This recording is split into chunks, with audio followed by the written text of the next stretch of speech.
Are you planning to have another one? Kayo ni Anthony? We tried, but we couldn't. So, but Pero we're wala namang fine na. problema. Wala naman, it's just that, syempre, age is the problem.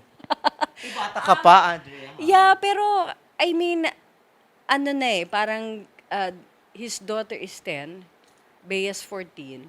So medyo parang lumaki na yung gap. And when we travel, four of us, medyo nararamdaman na rin namin yung challenges pag medyo malaki na ring group, di ba? We wonder if there's two more, di ba? Hindi na ganon ka-economical. Hindi, tsaka mas maganda yata talaga na kayo lang dalawa enjoy yourself with each other, di ba?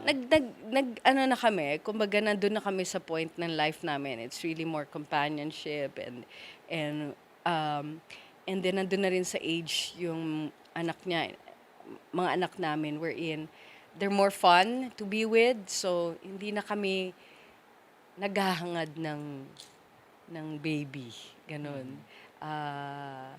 But yeah, so Pero kung ibibigay, di ba? Oo naman. Pero, yeah, medyo ano na kami, Okay na what's the word? Ano na kami, kumbaga masaya na kami na ganito.